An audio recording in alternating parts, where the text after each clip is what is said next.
Oh, may we have a roll call, please? Dr. Keenan, Present. Ms. Westbrooks, Yes. Dr. Rice, Hello, how's everyone? And I'm here. Yes. Mr. Robinson, Present. and Ms. Stedmeyer Walls. Present. Thank you. The purpose tonight is the presentation resolution to approve the Cleveland City School District 5-year forecast. So we will now turn it over to Ms. Witt. Okay, good evening, everyone. To the board and to Dr. Pettigrew, I did send you on last Friday a copy of the PowerPoint presentation, as well as the 5-year forecast and my notes. It's 19 pages of notes, the 5-year forecast for you to review. So with that being said, I'm going to share my screen, and let's hope I get this right. And let's see.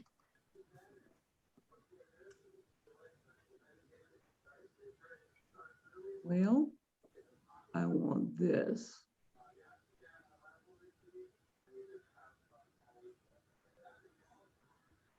Yes. Can we all see that? Yes. Okay, great. So I kind of Your want presentation is not showing. It's not? All I see is 5-year forecast, PowerPoint and report, but no. Your email is showing, but not the presentation. Your screen isn't sharing. So I'm going to stop the share and I'll try it again because I see the whole thing on my screen. And we'll start over.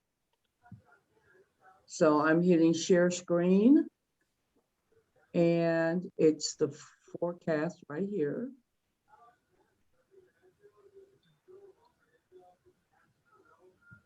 You're not seeing that? No, you have to make sure that your presentation is live. Click on your presentation. I just did. Alinea, would you please come in and assist me? Thank you.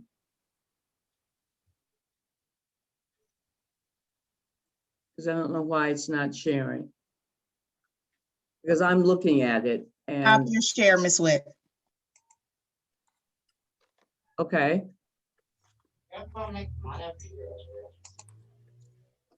Sorry. Can we see that now? Yes.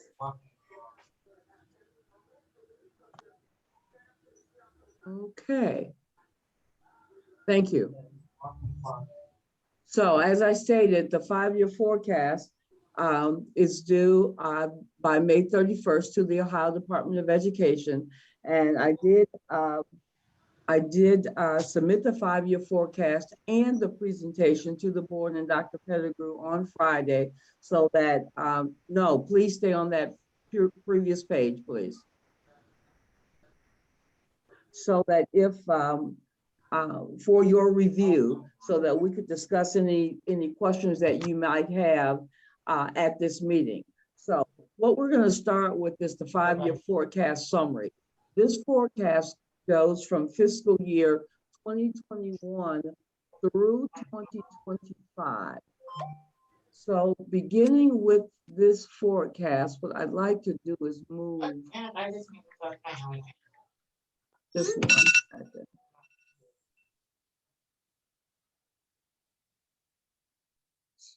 So let's start with the beginning cash balance. What you see in front of you is the cash balance that it came over from fiscal year 20, last fiscal year. So last fiscal year was closed out and we came over with a beginning cash balance of $14,253,197. One of the things that we need to point out about that beginning cash balance is the fact that what you're seeing here with that $14 million being carried over, that represents a couple of things that happened from last year. And you'll see those things again in this presentation. I told the board that we had 3 holidays, the 3 holidays for our health insurance. One was in fiscal year 20 and 2 in fiscal year 21. So what those holidays mean is that they're premium holidays. So when the district accumulates so much money into the account of the insurance account, we can take premium holidays. Our premiums for our healthcare probably run close to $400,000 per month. So we had enough saved up in our in that insurance savings to take 2 premium holidays. The good news about the premium holidays is the fact that not only does the district receive a holiday from that, but so does the employees. So we did send out information to our employees. I think we did that in October and November of last year. And not only did the board not have to pay that premium for those 2 months, but our employees also did not have to pay their share of the premiums for those 2 months. So the other thing that we did, as you are well aware, we did close 2 buildings. We did have a reduction in force. Our concern for all of that was because when we were looking at our 5-year forecast, looking at fiscal year 23, we were, well, 22 actually, we were upside down. So for us to be able to do something about that in fiscal year 19, we needed to start doing something where this district could save money so that we could not be upside down and not go back into fiscal emergency with the state of Ohio. I'm sure that all of you are aware that this district did stay in fiscal emergency from, I believe it was fiscal years 2002 through 2011, which was because the district did not have the revenue to pay its salaries and benefits to the employees. You did have to make a loan from the state of Ohio, and then you had to create a plan by which to repay the state their dollars and then look at a plan moving forward to see where we would be and how we would come out of fiscal emergency with the state of Ohio. And again, this district stayed in fiscal emergency for 10 years, and in fiscal year 2011, we came out of fiscal emergency. So when I look at those types of things, and I look at moving forward, not wanting the district to be in that financial situation again, we had to start looking at what are those things that we can do as a district to sustain ourselves. We've talked a lot about our inability to pass a levy because our assessed valuations, which we will see on another slide, our assessed valuations, our property values continue to decline in East Cleveland, where 1 mill in East Cleveland is only worth about a little over $100,000, which means that it would take double-digit millage to try to pass a levy to even get $1 million, which we know that double-digit millage truly does not pass. So we had to look at what are those things that we could do internally to help sustain this district financially. We did close 2 buildings, and we did have a reduction in force. Also, what also is playing into this is COVID. So when COVID hit, there were a lot of things that we did in person that because of COVID, we were not doing those things. So those dollars that were spent normally on transportation costs, some of those contracted costs that we had for students that were in-person costs. We did not do those things and have not been doing all of those things during this period of COVID. So as a result of all of those things put together, we had a carryover balance, a beginning balance in fiscal year 21 of $14,253,197. Now, going straight down, looking at fiscal year 21, what we're looking at was revenue coming in this year in the amount of $48,965,806. And to the board and Dr. Pettigrew, at any time, if you do have a question, please stop me. I'll be more than happy to answer that question. So as we look at that revenue,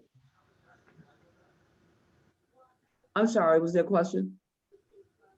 Oh, okay. So as we look at that 48 million, I want us to know exactly where those dollars are coming from.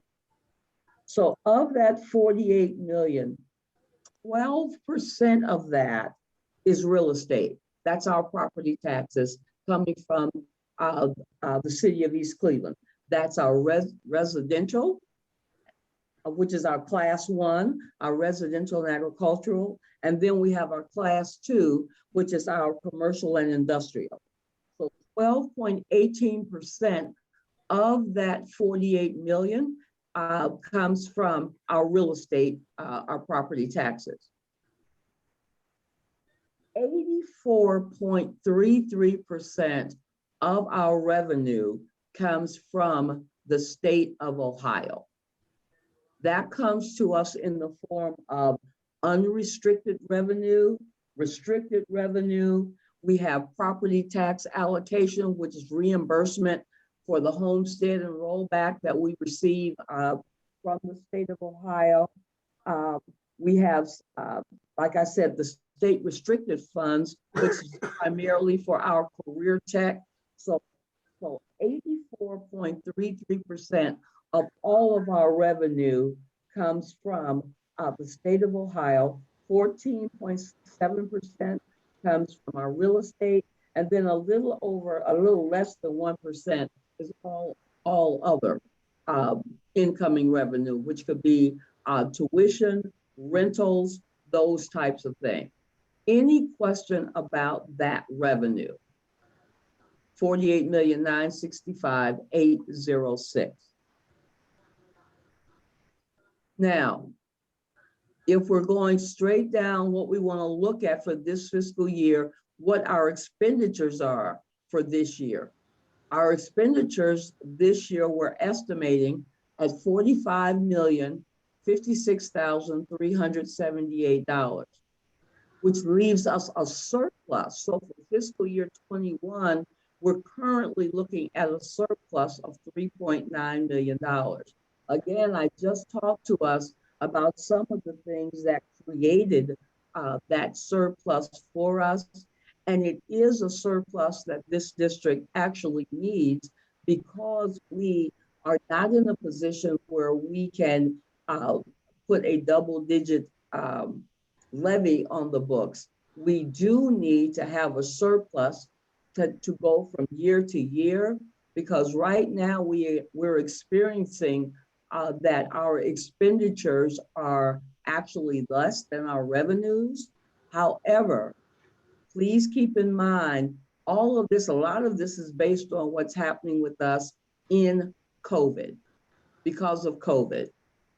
Because the Bureau of Workers' Compensation, we got 2 refunds from them this year, which is a one-time occurrence.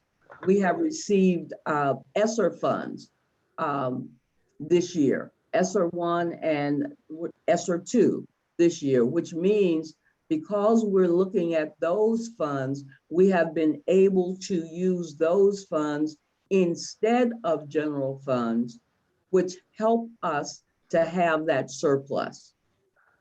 So as we look at our ending cash balance for the fiscal year 2021, this current fiscal year, I'm estimating that to be an ending cash balance of 18,162,625. So looking at fiscal year 21, are there any questions about what we've just reviewed here?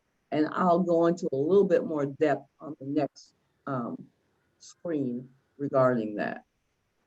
Any questions? Okay, so moving on, if we look, I do want to stay on that screen. So if we look across, what you will see is for fiscal years 22 through fiscal year 25, which is that's the 5 years of this forecast. So as we look going across, what you will see is as the revenue continues to come in, you will see that our expenditures increase. That's because, as we've said before, we have steps in our salaries. That cost goes up every year. Our benefits costs go up every year. Those are the two primary contributors, and the biggest contributor in purchase services are our tuition costs. Those are the costs that we have to take out of this 48 million for the students who live in East Cleveland but are educated elsewhere. So as we move across from fiscal year 21 through fiscal year 2025, you will see that without levies, when we get to fiscal year 2025, our expenditures are exceeding our revenue, but because of the cash balance carryover each year, we are able to sustain ourselves. And where we get to fiscal year 2025, we have an $11,053,939 cash balance through fiscal year 25. So for this district, quite honestly, with the reductions that we've done, with those things that we've done, this is to be celebrated, because what we're looking at is we're not having to deal with the state of Ohio regarding any kind of fiscal watch, because it looks like we're going to go upside down. Right now, we have a carryover balance, which is what I've been striving to achieve since I came here in 2017, to get this district in a position where financially this district can continue to sustain itself and educate the students in our district. So before we change the slide, are there any questions regarding this forecast summary? Okay, so if we would move the slide now, thank you. Next slide. Okay, so the district is as stated, we will have an operating surplus of about $4.3 million for this fiscal year. One of the things that has helped us with that is the COVID monies that we've received through state aid. The one thing that we need to be very cautious of, though, moving forward, when we get to fiscal year, this upcoming school year, because we are looking at our students coming back into the district, we understand that all of our expenditures will start trending higher. They were lower because of the COVID school closures, but once all of our students are back in our buildings, we know that more lights will be on, more water will be used, more transportation costs will continue to rise. We will go back to pre-19 levels with whatever the percentage of increase of those costs will be. So as we look also at our real estate tax revenue collections, I think it's important to know that even though the real estate collections continue to trend a little higher. They are trending higher because of the value of public utilities. It is not the residential and agricultural values. So what's causing us to trend higher is mainly due to commercial and our public utilities. So our next slide. So let's look at our overview of our revenue. If we look at fiscal year 20 and 21, our real estate revenue increased over the previous 2 years due to a higher delinquency tax collection. And I've said that to us over and over that our delinquency tax collection has been great. So that has kept us in the 90th percentile as it relates to collections. We did receive, as I had stated, from the Bureau of Workers' Compensation, we received dividends of $810,013, which helped to increase our revenue and helped to increase, add to that $4.3 million that we stated we would have going into fiscal year 22. This is part of those funds. And then the one-time receipt of the note proceeds. If you'll recall, I told us that the lighting project that we had, we were required by the state for that 2.5 million retro lighting project that the district had.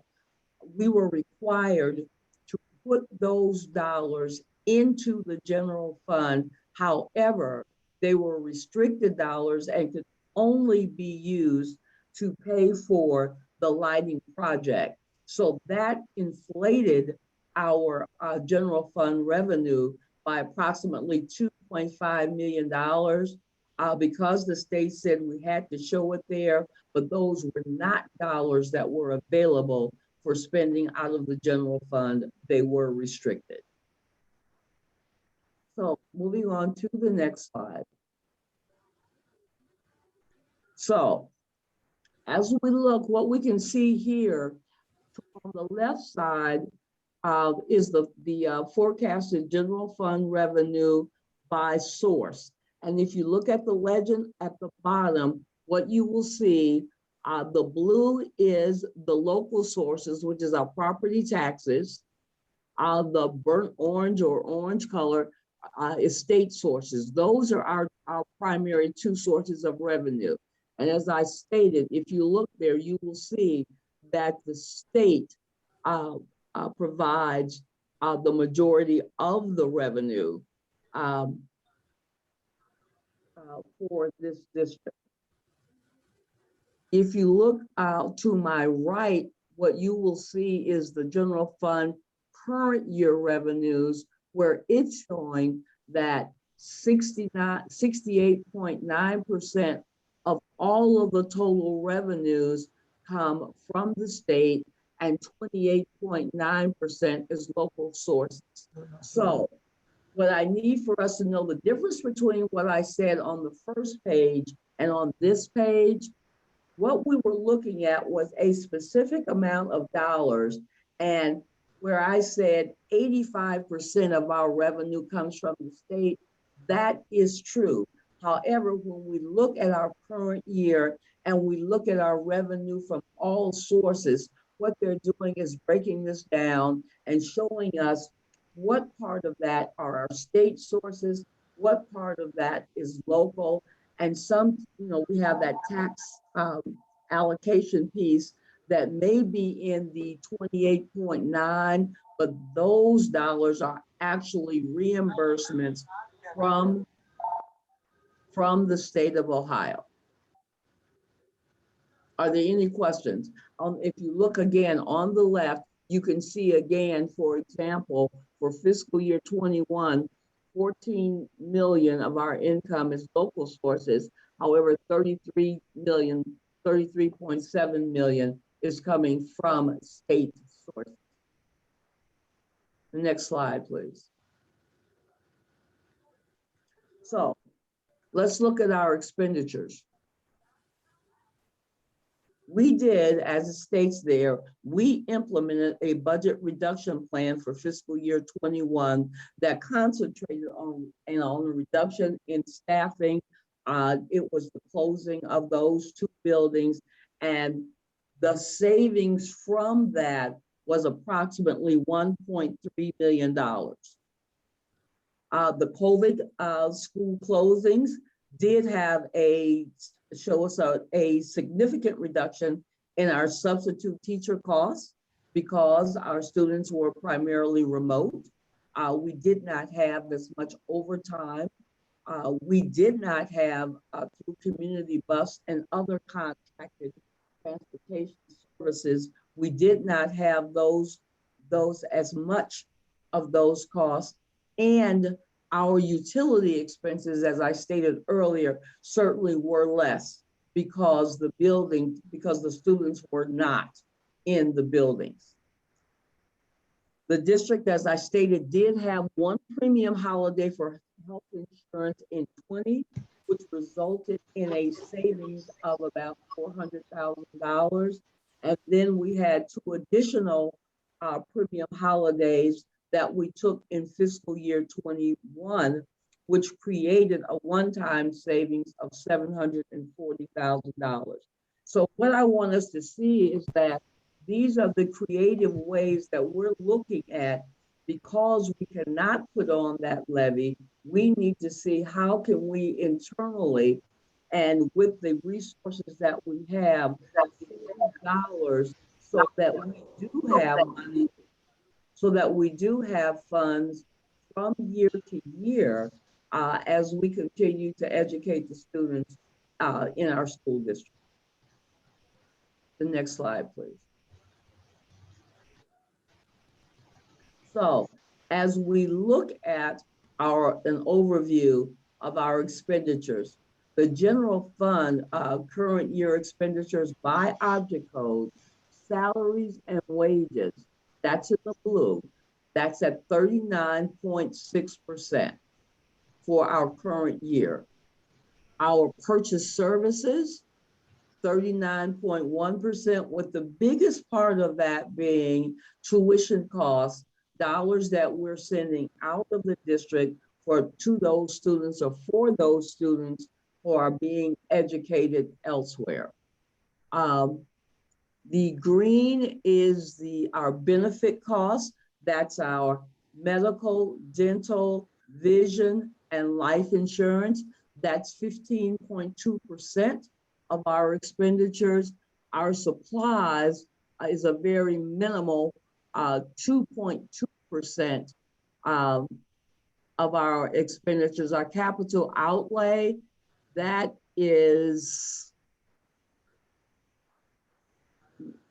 the red line here at the 2.26. We talked about that. We talked about, even though it's a small amount, that's a couple $1 million. That's the roofs that we've had to put on. That's the HVAC. That's our heating. That's our boilers. That's all of those things that we have had to repair this year. We've talked about that. We brought the GPD study to the board. We've shown you what that recommendation was. And I think that total recommendation was about a $13.5 million assessment. However, we have been doing those necessary things to try to bring our buildings from a maintenance perspective up to par where they should be. So the purchase services and salaries are the district's largest expenditures. And as we state here, that continues to grow year over year. Next slide, please. Thank you.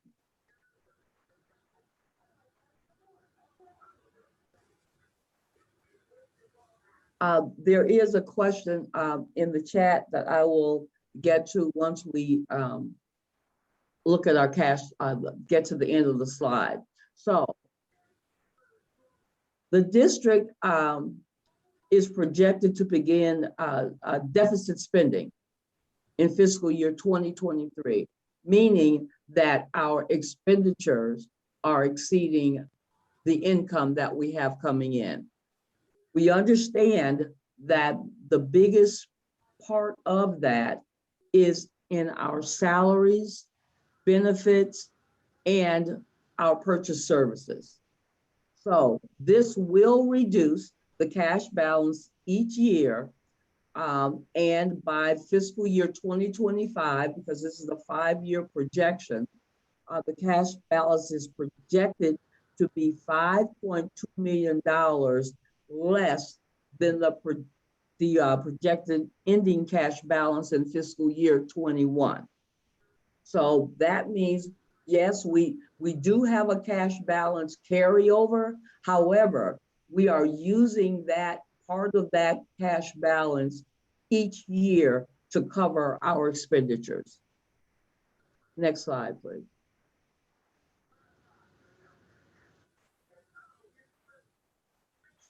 So, thank you. So, with that being said, based on this 5-year forecast, what I would like to do, and I don't know if you'll be able to see it, Alinea, we had the notes that I also sent to the board. If you could pull that one up, I only want that last page. I don't want to go through all 19 pages, but I do want to just take a look at the 5-year forecast in summary. If we could get that page up. I'm not sure if you can. It's the very last page of the notes. And for the board, it's the financial report, the 5-year forecast financial report that I sent the board on Friday. This was the second document that I sent. So, well, why don't we I just asked the board to just take a look at that, because actually I don't see, oh yeah, I see Alinea. Alinea, are we able to pull that one? Okay, thank you. Right, that's the one I want, thank you. That last page right there, so thank you. So as we look at this 5-year forecast, this gives the board, Dr. Pettigrew, it gives you that summary of exactly what we're looking like year over year with our revenues. That's our revenue coming in, our expenditures. And if you'll scroll down just a little bit, Alinea, for me, please. Yes.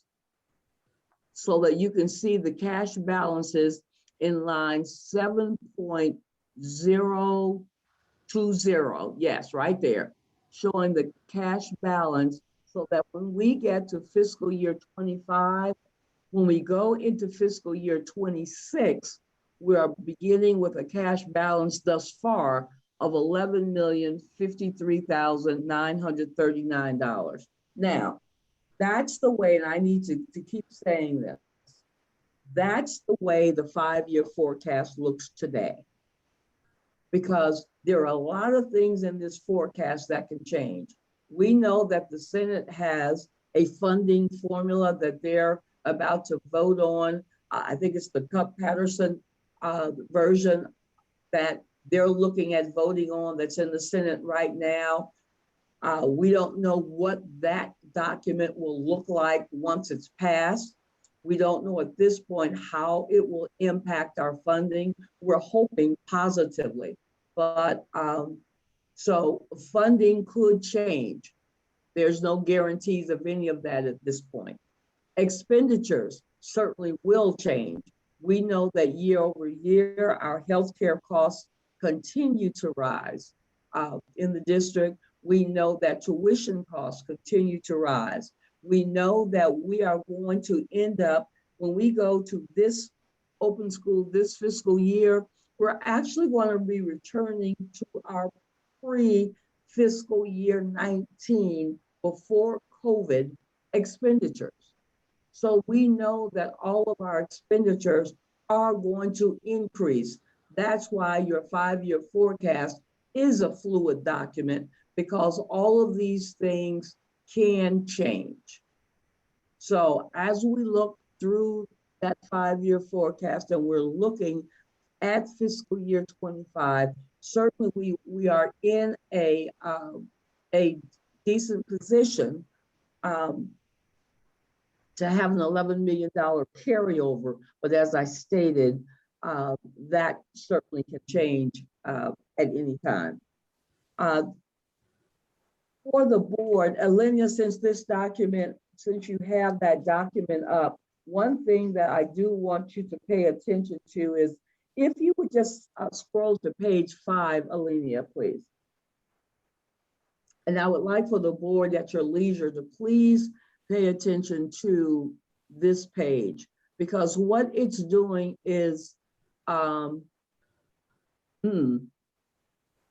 keep going. It's not right there. This is a reappraisal year for East Cleveland City. Fiscal year 21 is a reappraisal year. And if you look at the projections based on what has been the trend in the city of East Cleveland, right now the projections are looking at approximately a $5 million decrease in those property values. So certainly when you see a decrease in property values, that means once our effective rate is applied to that, this district would receive less funds from our property taxes. So we'll just have to wait to see. If you see fiscal year 20, the assessed value is $120,999,760. And we're projecting actually a decrease in those values again, taking us down to 115 million.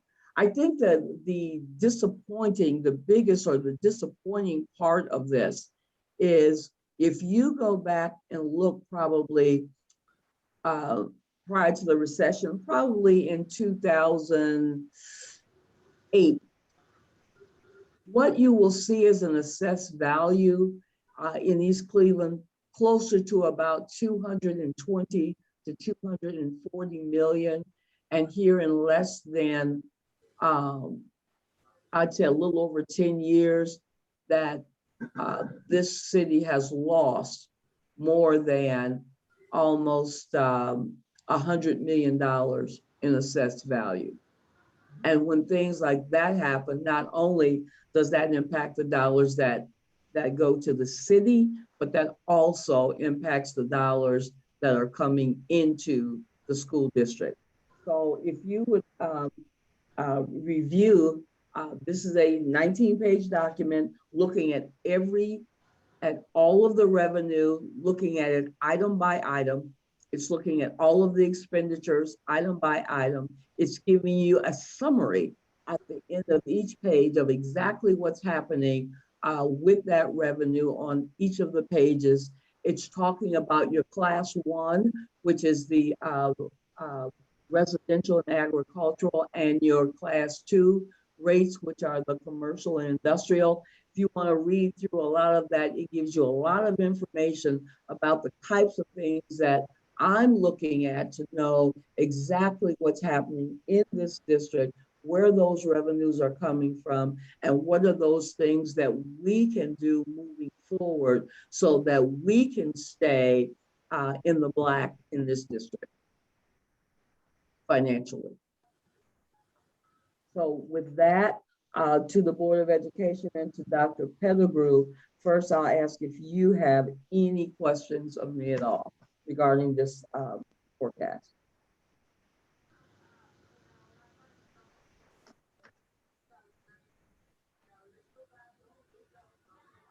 Okay, hearing none, Dr. Keenan, I'm not sure how we want to address this, but I did see some questions in the chat.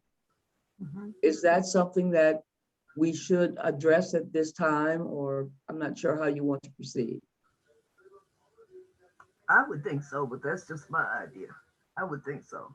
So that. Okay, public will know so if, we're open to if there are questions that I can answer in short order, I will certainly do that, okay? Trish, can you help me out with those questions that are in the chat, please? I got you, Thank Diana. you. I got them Thank you. pulled up already. The first question is from our Teachers Union president. What is the plan to reduce the amount we spend out on purchase services? Can you tell what we spend on purchase services and how are we going to try to reduce purchase services? So, as I stated, our biggest expenditure on the purchase services is tuition. That's the students that are going to being educated elsewhere. So with that, the question becomes, what are we doing as it relates to marketing or something like that to bring the students back into our district? Dr. Pettigrew, would you like to address that one? Yeah, we are working. There's some things that we're doing this summer in terms of marketing. We are out on the radio. We are getting out and talking to folks. But now what we're doing, and we just had some meetings to talk to staff and start trying to customize to our customers going into next year, just some more refinement and talking to our parents a little bit more and letting them drive the conversation for programming. We found that that is really the best way is by making sure that the parents are engaged in the process. So that's really what we're working on right now.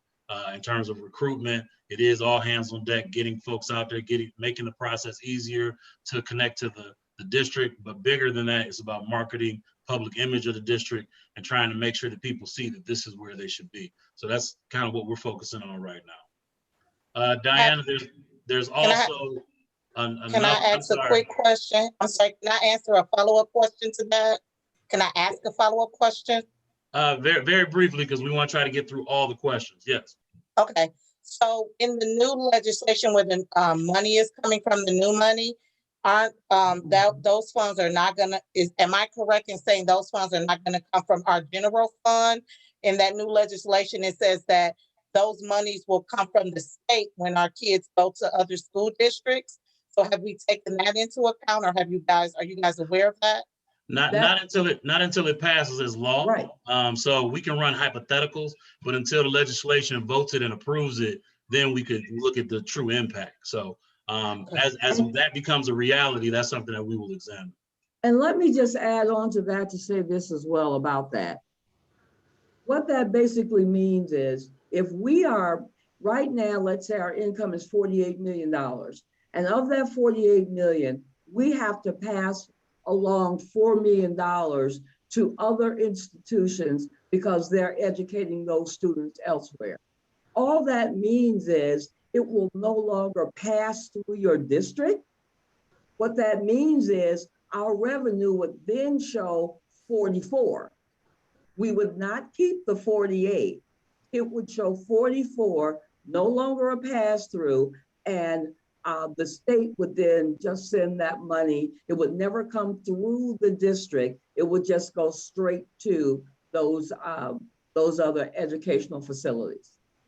So we don't, we're not gaining anything by that happening because they're still reducing our revenue because those students are not being educated in East Cleveland. So that's what that legislation will mean. What we've been complaining about on that is, why are you showing this inflated amount of revenue that you're saying that we're receiving when in fact, as an example, $4 million of that, we don't even get to touch. So stop inflating our revenue, is what we're saying.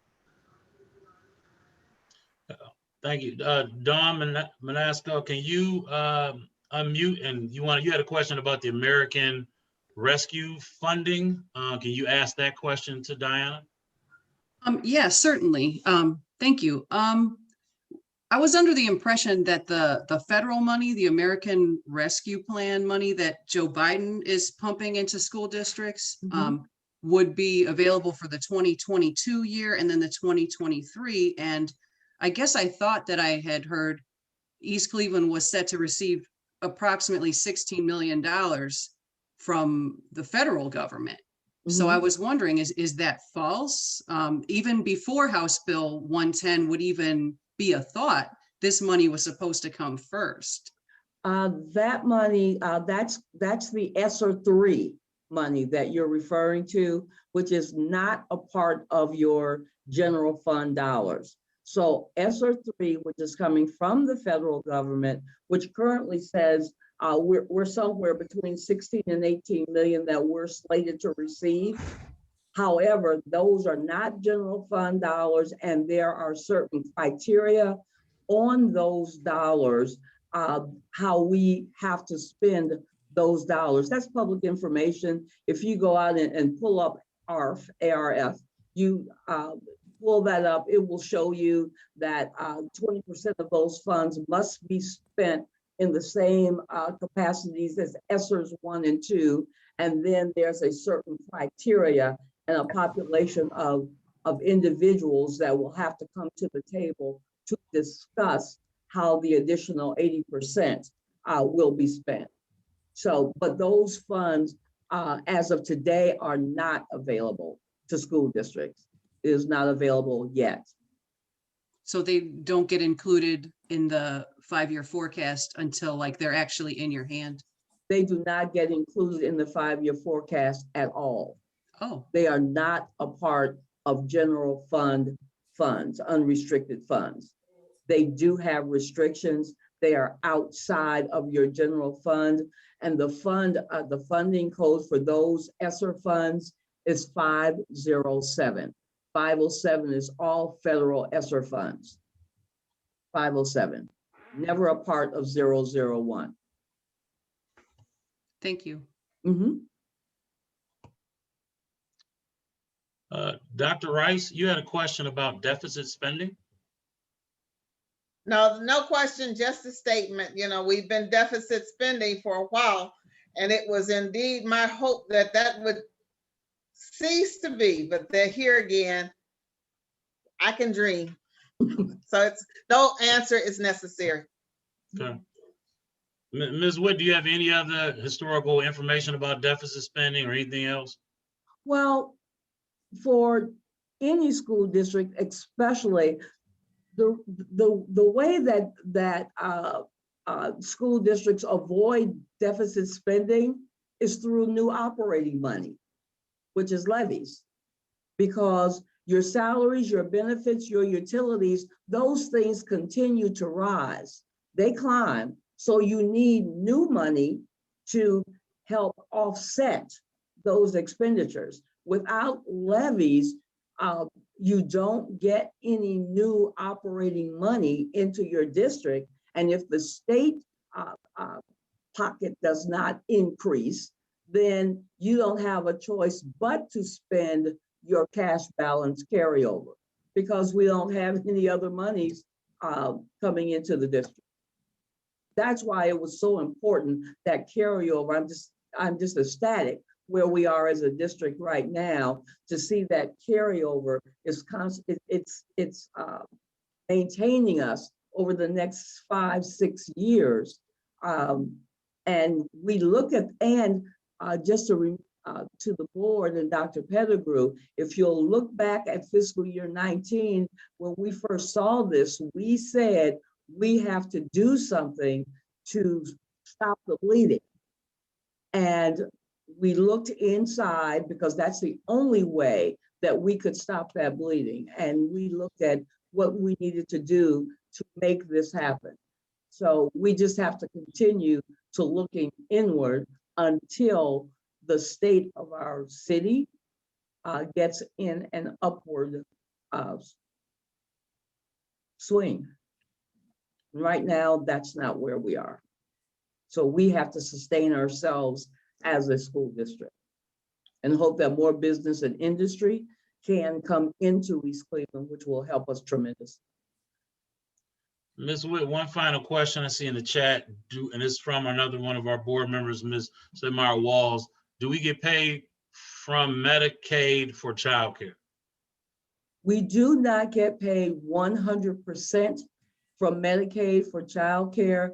I believe the pot that the state of Ohio has is $33 million. and 610 school districts. Of the 610 school districts, they all share in that pot and receive a portion of those dollars. I think that we certainly do spend a lot more than we receive back from the state, probably around 300,000 to 400,000 per year, which is nowhere near what we spend. Thank you.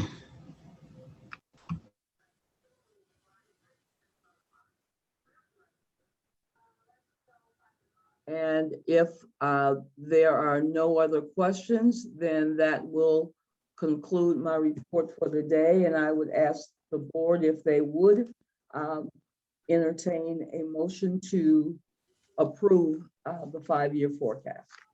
Thank you very much. So moved. I second it. It's been moved and seconded that we approve the 5-year forecast as stated by Ms. Witt. Any questions or discussion? Hearing none, would you call the roll, please, Ms. Witt? Dr. Rice, Yes. Mr. Robinson, Yes. Ms. Stepmy Walls, Yes. Dr. Keenan, Yes, Ms. Westbrooks. Yes. motion passes. Thank you.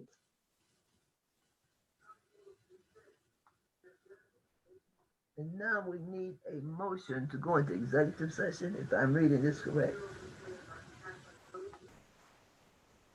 You received your, Madam President, I don't have the total verbiage in front of me, but I do know that I moved to go into executive session to discuss information regarding public employees. let me read it for you. Let me read it for you. Executive session to consider the appointment, employment, dismissal, discipline, promotion, demotion, and compensation of a public employee. That will give you some idea of how to do it. Okay, just so I don't have to repeat all of that. Just what Dr. Keenan has read, I move. I second it. It's been moved and seconded that we go into executive session for the reasons so stated by me. Any questions or discussion? Would you call the roll, please? Dr. Rice, Yes. Mr. Robinson, Yes. Ms. Westbrooks, Yes. Dr. Keenan. Dr. Keenan? Say my wall. No, Dr. Keenan. Yes. Did you say yes? I'm sorry. Ms. Stepmy Walls. Yes. Thank you. Motion passes. I thought you were looking at me to say motion passed. All right. Any reason why? Oh, Dr. Pettigrew, you'll let us know when we're in executive session. President, I move that we go back into our regular general session for I our special second it. meeting session.